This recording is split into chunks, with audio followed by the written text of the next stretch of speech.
Welcome to another episode of Team Anywhere, where CEOs, leaders, and experts at building teams, companies, organizations, and amazing cultures share how to lead from anywhere in the world. I'm your co-host on the East Coast, Ginny Bianco Mathis. And I'm your co-host on the West Coast, Mitch Simon.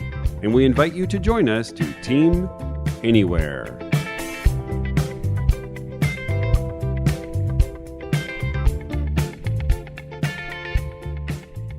When making strategic decisions, who's supreme? Shareholders or employees?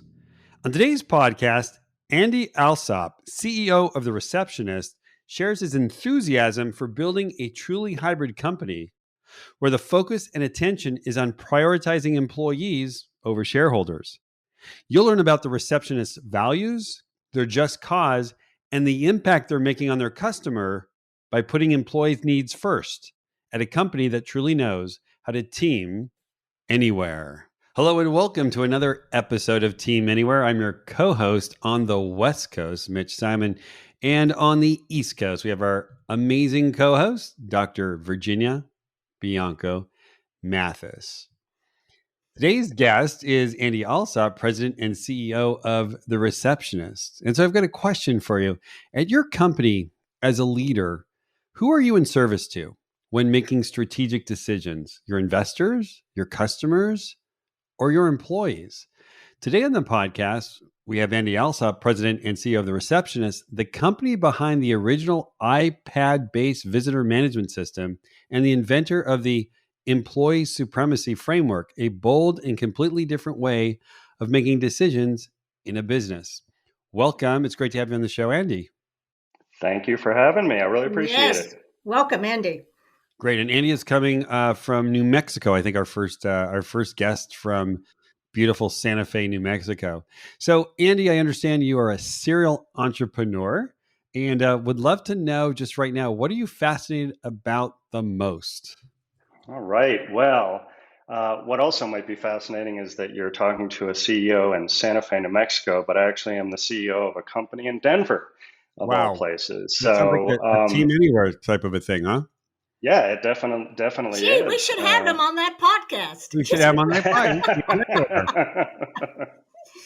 So the thing I've been kind of let me just say this. I've been an entrepreneur for 32 years. And during my time, I have run a bunch of different companies. I've been a part of a bunch of different companies. And I've never really worked for like a mega corporation. I did very early in my career, but I've always worked for smaller companies.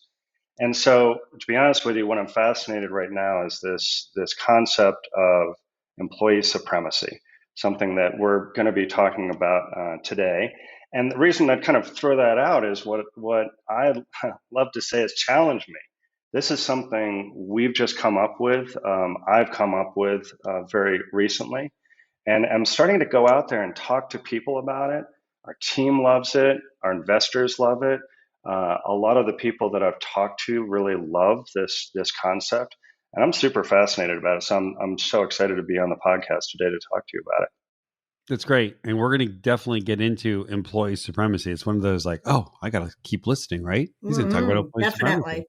So our first question we've been asking all of our guests is really, what did you learn about the last 18 months about employees and about teams, given this recent pandemic? It's been tough. I'll tell you that. I remember I had to, I just wrote recently a letter to our investors, and I looked back at what I had said after we'd finished the first quarter of this year. So basically not finished the first quarter, I apologize, at the beginning of the first quarter, where I had to talk about the third and fourth quarter of last year.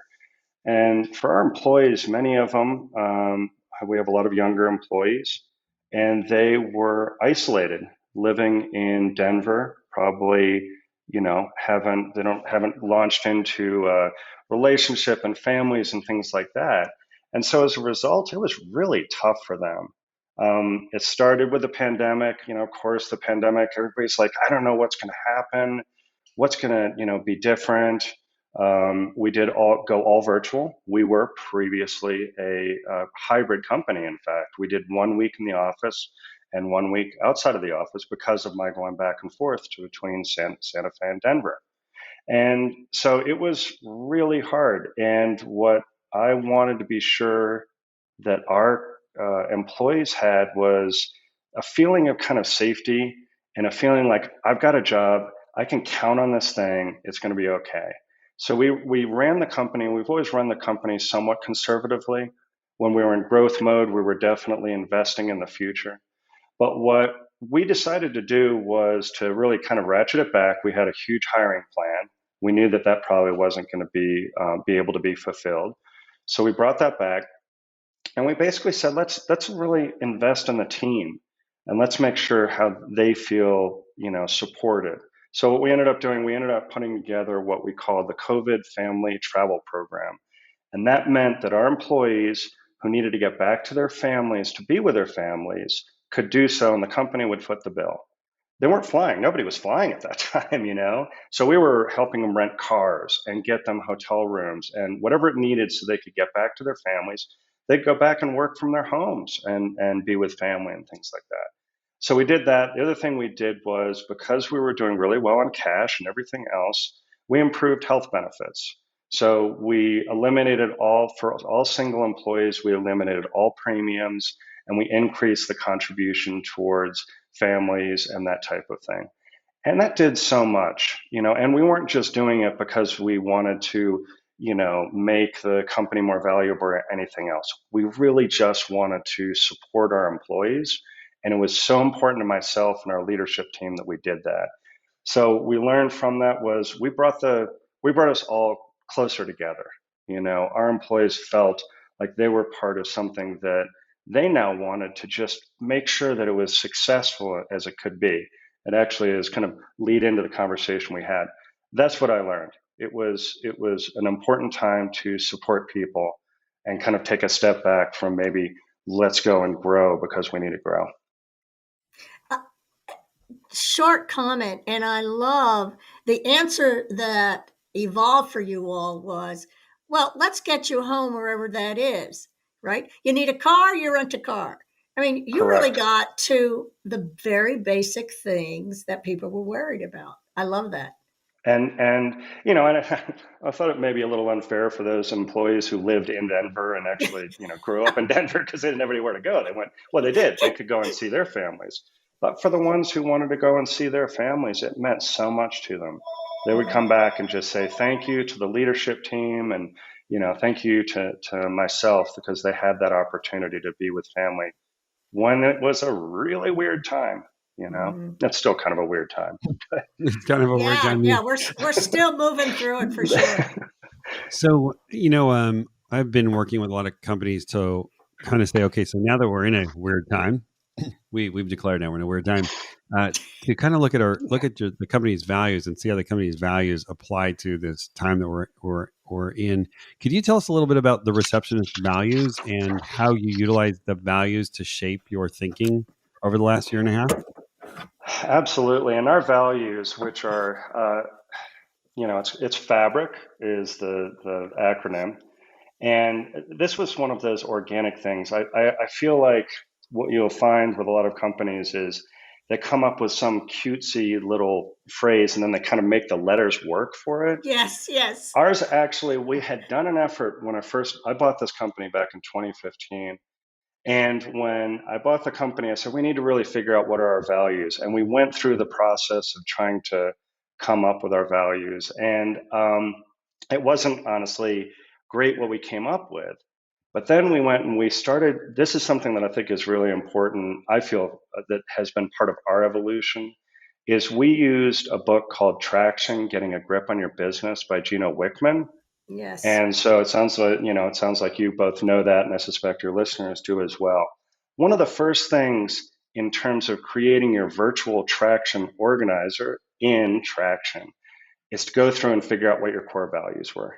So we went back to what we had done back in 2015 and 2016, and we kind of, dusted it off. And we looked at them, and as a result of a collaborative effort at our leadership level, we went and realized that when we just made one little tweak, we could actually make the word fabric come out of it. So it was actually kind of an organic evolution where it kind of fell into place.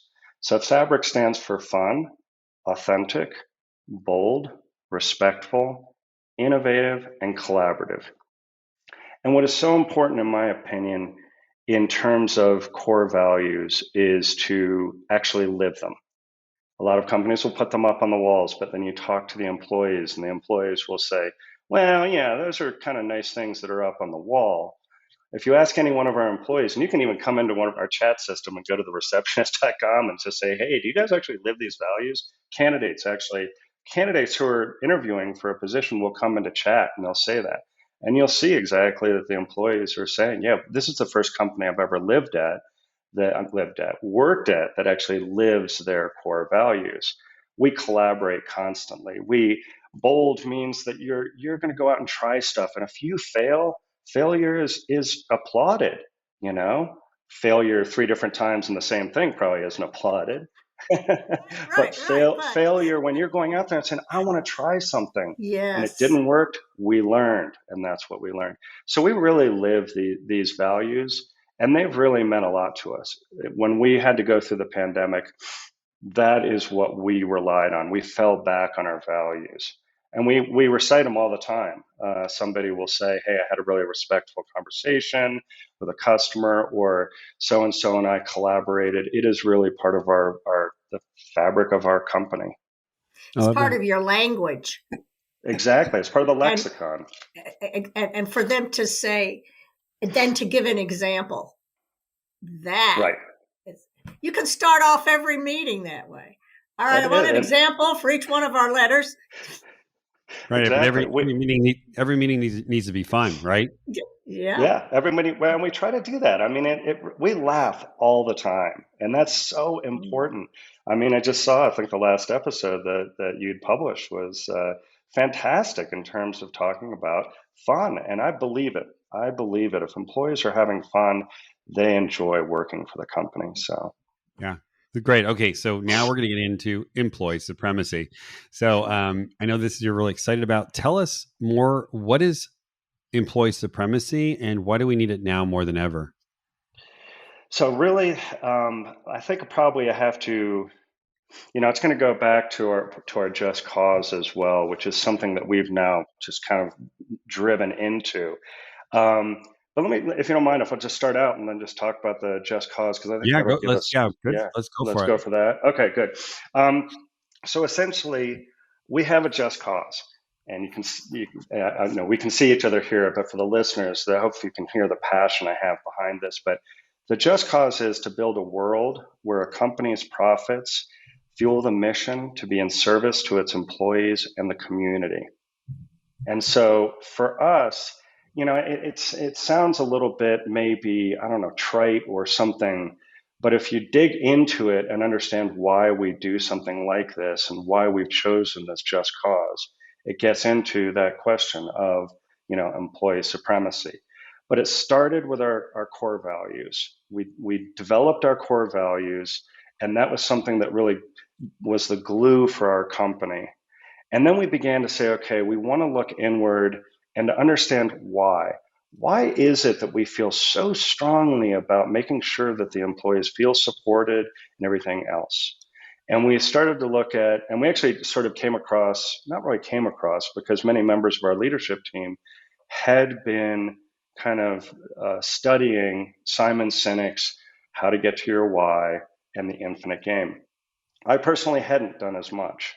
But when I heard there was a particular podcast that he did, it was with Inc. magazine, where he was talking about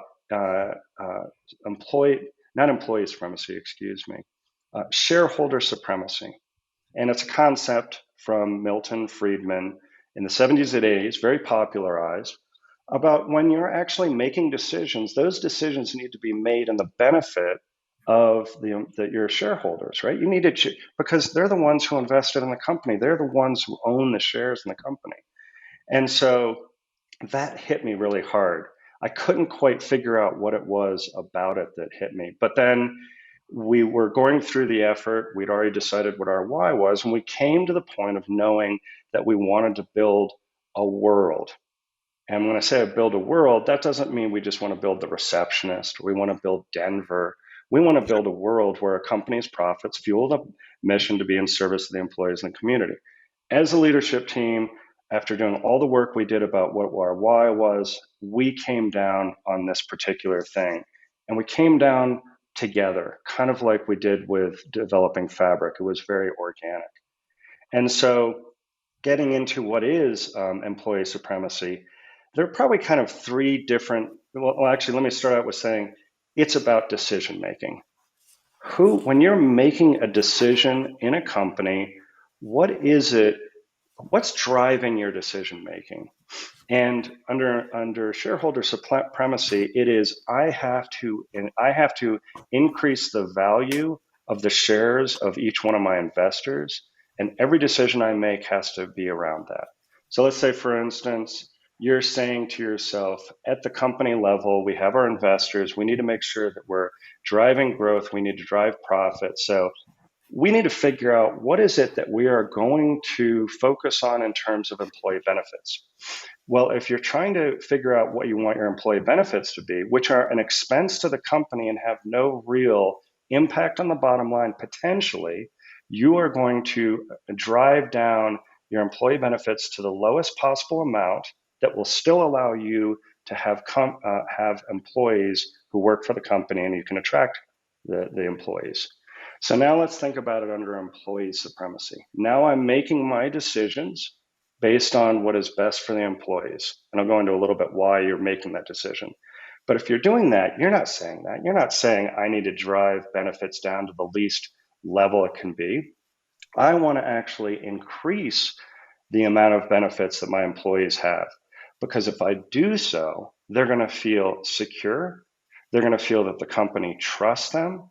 They're not going to be worrying about whether they can make ends meet at the end. They're going to know that if an emergency happens, because benefits are there for them, they're going to be able to rely on them. And so as a result, their feeling about the company, their feeling about their safety and as an employee, their feeling of that value is there. And then what do employees do who actually feel trusted? Who are the people who are in front of your customers? It's your employees. I'm not there, right? I can't be in front of all the customers. I know that my employees have to be there. If your employees are trusted, they don't need to be managed. Like, I need to give you a script so that when the customer says this, say this, because I'm having to manage that. Now what you're doing is you are getting some of the best employees possible because they know that it's a great place to work. And they are then doing the best job they can for the customer, and the customer gets an experience that they've never had before, which is something our customers talk about all the time. Yeah, so tell us about some of those experiences.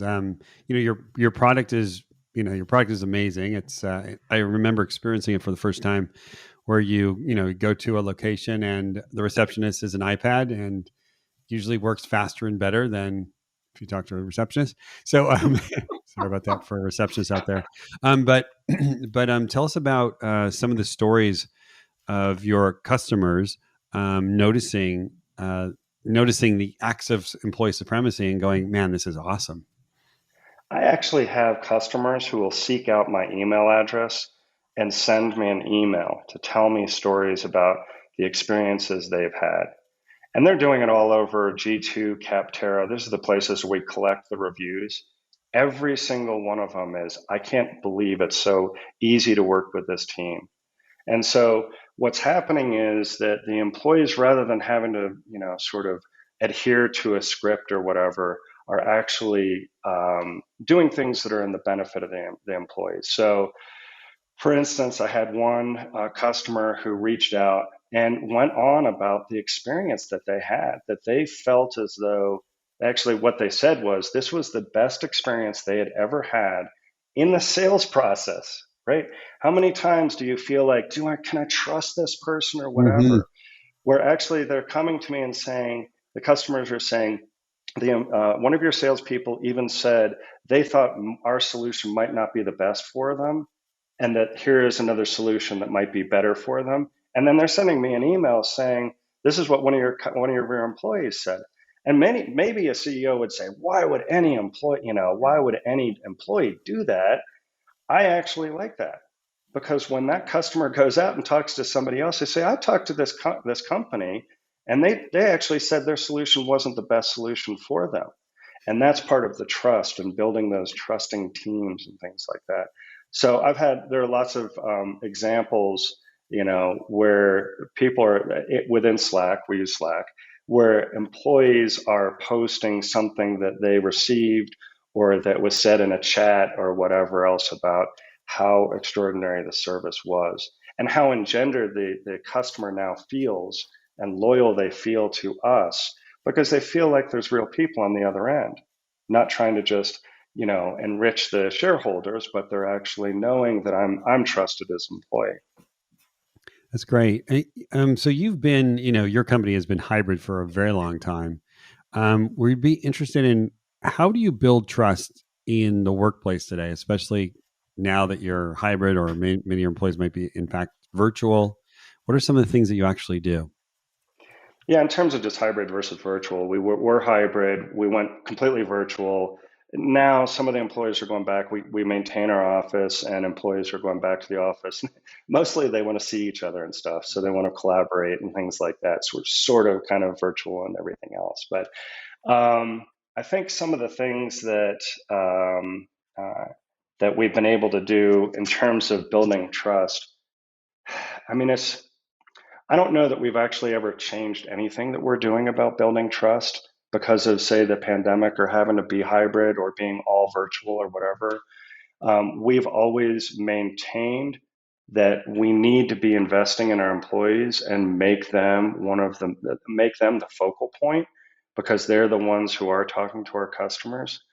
But one of the things that I think we did learn through the self-discovery and coming up with a just cause is we couldn't figure out what we were doing in the past that had our employees trusting us in such a way that now we've actually put it into a just cause, and we've actually talked about this employee supremacy, and now we know what we're doing and we're able to communicate it, and now we're actually broadcasting it to the world. This is the way we're doing things, and we hope that other people will look at us and say we want to do it this way. But I think in the end, to answer your question, yeah, I think that we're doing what we've kind of always been doing all along, but maybe formalizing it a little bit better so that our employees really understand it. So if I wanted to take my team or my company and I wanted to implement employee supremacy, what are some of the steps that I would need to take to get there? I think one of the first ones is actually to use Traction.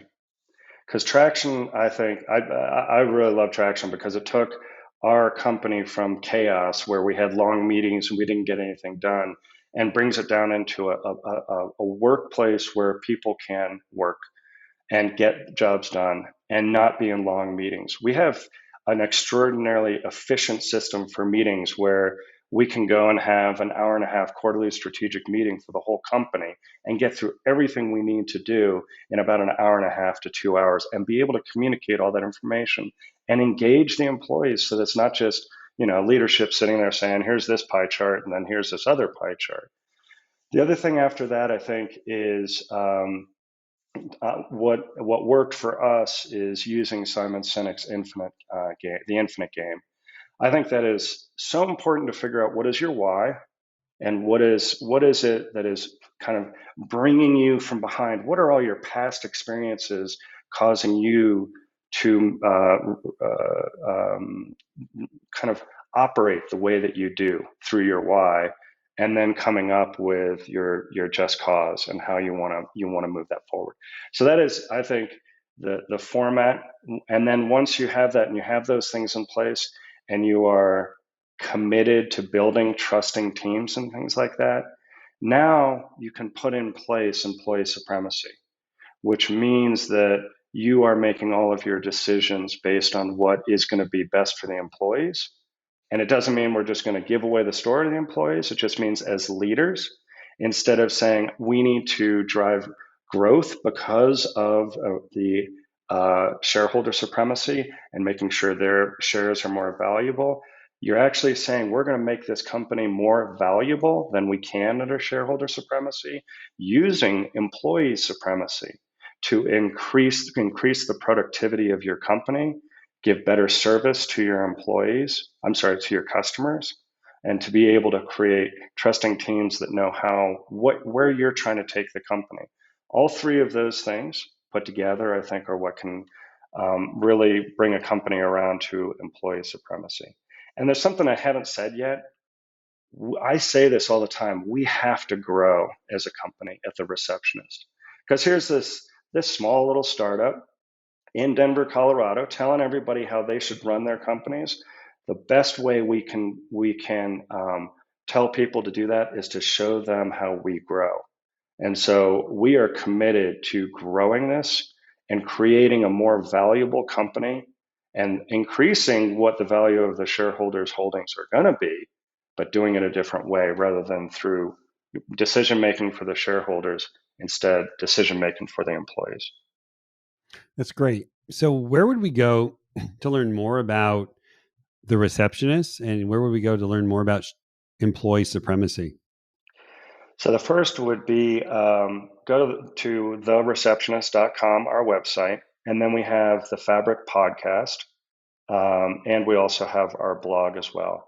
But I think the most important one is the Fabric podcast. I have recorded some of my own podcasts specifically about employee supremacy and the difference between shareholder and employee supremacy. And we're going to be adding more podcasts about it, what our experiences are, examples of it, that type of thing. And then the other thing is seek me out on LinkedIn. I'm very active on LinkedIn. My name is Andy Alsop. I believe I'm one of the first ones that come up. Put in Andy Alsop, The Receptionist, and you'll find me. Yeah, it's a lot of A's in the name. Well, great, It is. Andy, this has been fantastic. For those of you who haven't checked out The Receptionist, please go for it. Check it out, and check out Andy's podcast, the Fabric Podcast.